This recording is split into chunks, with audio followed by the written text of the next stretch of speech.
Bonjour à tous, aujourd'hui nous allons continuer à découvrir des recettes de Beijing dans ce restaurant Tang, qui signifie littéralement 4 générations vivant sous le même toit. Ça donne vraiment une image de repas familial et convivial, et aujourd'hui nous avons justement réalisé 2 recettes familiales de Beijing. Je suis Lisa et bienvenue dans Secret Chef, l'émission qui donne des cours.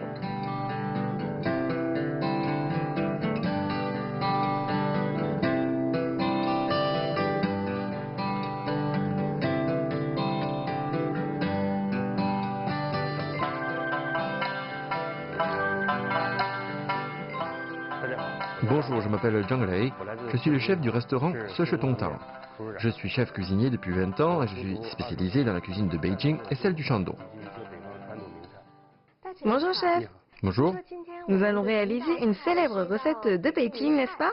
Oui, c'est un plat traditionnel pékinois. C'est quelle recette? Un sambujan. Sambujan, c'est un nom très intéressant. Qu'est-ce que ça veut dire? Ça veut dire que ça ne colle pas à 3 choses. L'assiette, les dents et les baguettes. Pendant la dynastie Qing, l'empereur Qianlong a voyagé au sud du Yangtze. Il a découvert une recette qu'il a adorée et il lui a donné ce nom de sambujan. C'était donc aussi une recette de la cour impériale. Oui, ce plat a été introduit dans la cité interdite. La cuisine de Beijing, c'est aussi beaucoup de recettes venues de la cour impériale, ce que mangeaient autrefois les impératrices et empereurs de Chine. Oui, la cuisine de Beijing combine les ingrédients de qualité avec des bonnes méthodes de cuisson de toute la Chine. C'est pour ça qu'elle est riche et variée. Et quels sont les ingrédients nécessaires pour ce plat? Du sucre, de la fécule de haricots mongo et des œufs. On peut faire un célèbre plat impérial avec seulement 3 ingrédients. Oui. J'ai hâte d'apprendre. Bien, commençons. Ok? D'abord, on met les œufs dans un bol. On sépare les jaunes et les blancs. On va ensuite utiliser les jaunes ou les blancs? Les jaunes. On a besoin de 7. Le jaune et le blanc doivent être complètement séparés. Car le blanc se coagule facilement lors de sa cuisson et changera la texture du plat. Ensuite, on met du sucre. Il y a ici 150 grammes. Il y a pas mal de sucre. Pas de souci, grâce à la farine de haricots mongo, ça se rééquilibre. Voici 100 grammes. On ajoute de l'eau, une louche.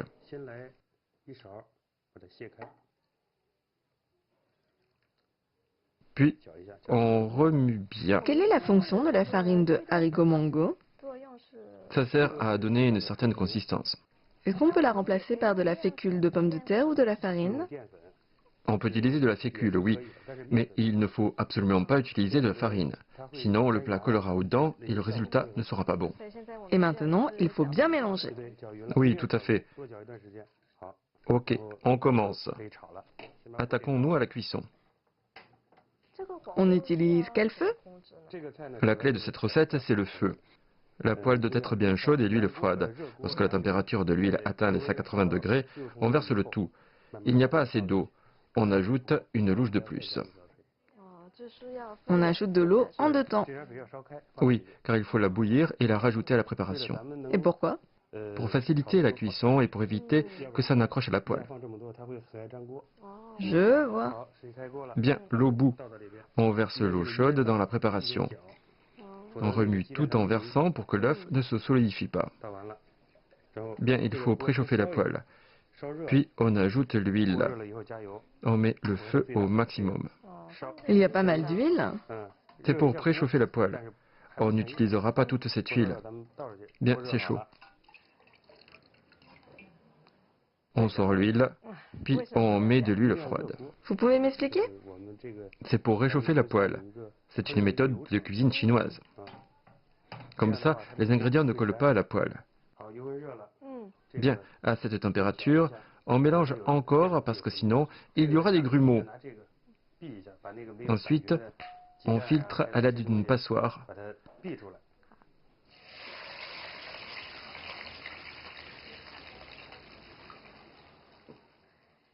Enfin, on remue doucement. C'est une astuce de cette recette? Oui. Cette recette n'a pas l'air trop difficile. Hein? Non, mais il faut bien contrôler le feu. On utilise donc un feu vif ou doux? Un feu moyen. Pendant toute la cuisson, Lorsque ça se solidifie, on baisse le feu. on fait revenir environ combien de temps? Environ 7 minutes. Et on remue sans cesse pendant tout ce temps? Oui, c'est ça exactement. On voit que ça se solidifie de plus en plus. C'est l'effet de la farine de haricots mango. Oui, la farine de haricot mongo avec le jaune d'œuf. La texture change rapidement. Oui, on baisse le feu.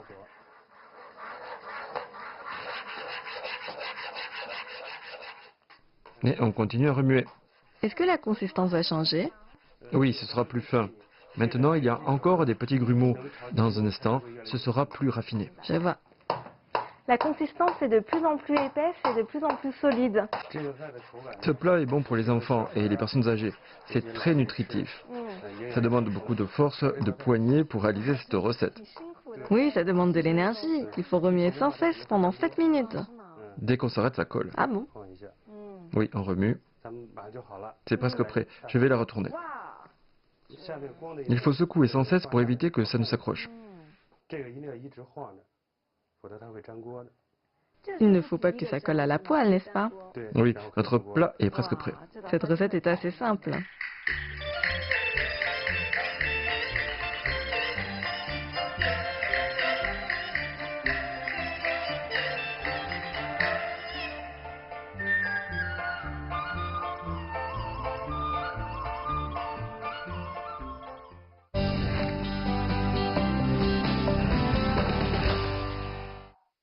Quelle est notre seconde recette du jour?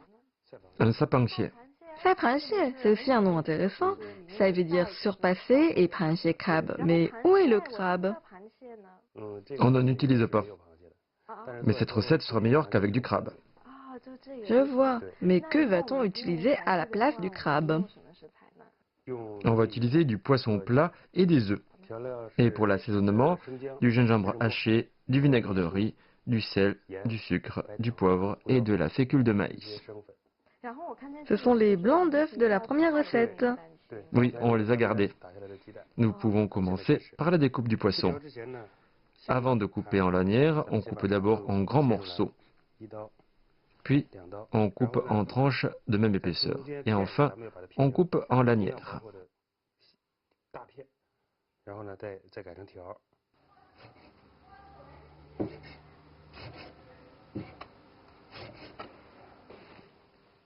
La prochaine étape est la marinade. On ajoute un peu de poivre. Cette quantité suffit? Oui, juste un peu. Un peu de sel pour donner de la saveur. On mélange bien à la main. C'est aussi une recette pékinoise. Oui, tout à fait. Puis on mélange jusqu'à ce que la main colle un peu. On ajoute la moitié d'un blanc d'œuf. On va utiliser ces blancs d'œuf plus tard. C'est pour attendrir le poisson? Oui, c'est pour que le poisson soit plus tendre et pour retenir l'eau du poisson. Après, on ajoute un peu de fécule de maïs liquide. On mélange. Il ne faut pas trop en mettre, sinon ça influencera la texture du poisson.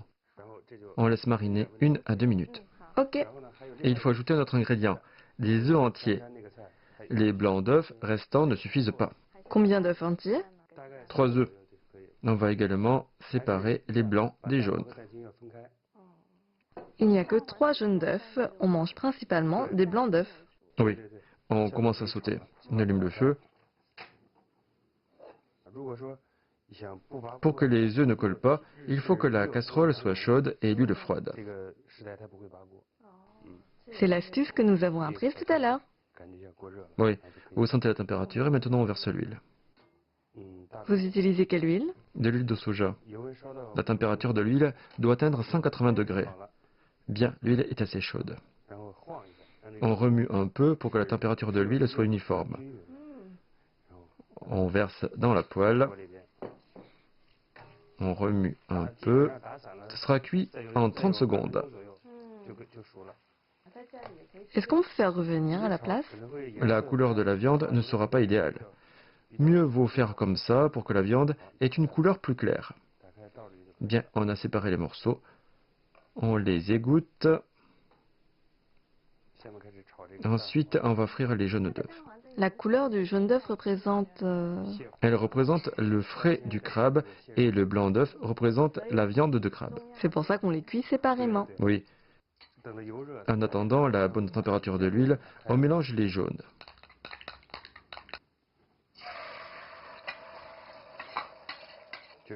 On remue délicatement pour obtenir un grand morceau.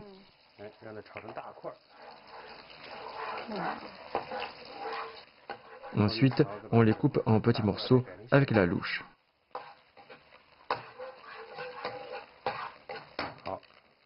Ok, on les sort et on égoutte.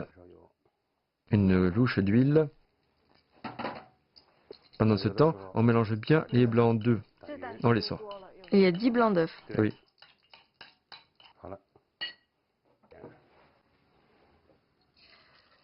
Et on cuit de la même façon. Oui, on remue lentement. Si on remue trop vite, les œufs seront hachés. On ne frit pas trop longtemps. Les œufs doivent rester tendres. Bon, c'est bien maintenant. C'est rapide.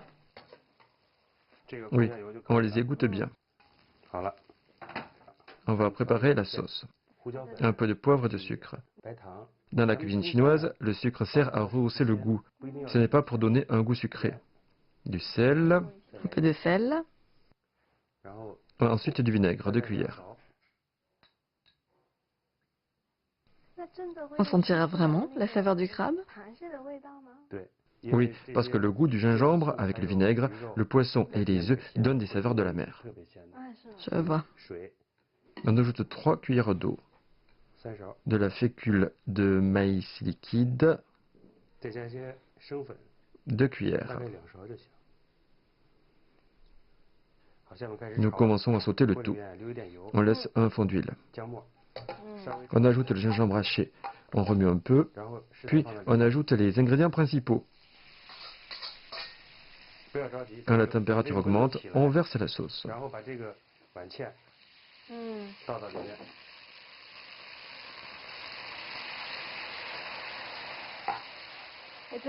Je sens déjà les saveurs du gingembre et du vinaigre. Oui, ça sent bon. J'ai l'impression de sentir le crabe. Oui. On remue un peu.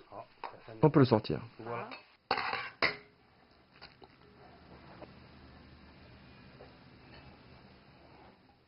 Merci de nous avoir fait découvrir ces 2 plats de Pékin. Et maintenant, nous pouvons tout de suite passer à la dégustation. Et voici les 2 recettes que nous avons réalisées aujourd'hui. J'adore vraiment ce récipient qui ressemble vraiment à un crabe et la recette est à l'intérieur. Donc déjà d'aspect, on a l'impression que c'est du crabe. On voit un peu de jaune qui représente le frais du crabe et le blanc qui est censé représenter la chair du crabe. Mais bien évidemment, nous n'avons pas utilisé de crabe. Alors je vais goûter avec un petit morceau de poisson. Donc là j'ai un peu de tout, un peu de poisson, un peu de frais du crabe et un peu de chair de crabe. C'est assez surprenant, tant au niveau de la texture que des saveurs. En fait, on sent bien le goût du gingembre et du vinaigre. Et les 2 assaisonnements mélangés avec l'œuf donnent un peu ce côté salé qu'on retrouve un peu dans le crabe. Donc c'est une texture assez ferme et ça a des saveurs un peu iodées. C'est vraiment pas mal.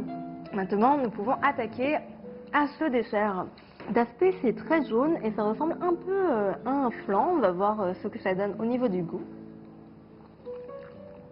Alors c'est légèrement sucré, bien qu'on ait mis 150 g de sucre. En fait, on ne sort pas du tout les saveurs trop sucrées ou bien trop écœurantes. La farine spéciale que nous avons ajoutée aujourd'hui en fait a transformé la texture en quelque chose d'un peu solide, comme vous pouvez voir ici. Ça se rapproche un peu des saveurs d'un flan. Sauf que nous n'avons pas du tout ajouté de crème dans cette recette. Voilà, les 2 recettes que nous avons réalisées aujourd'hui sont très simples à réaliser. J'espère que vous aurez le temps de les réaliser chez vous. Et quant à moi, je vous dis à très bientôt pour de nouvelles recettes dans Secret Chef.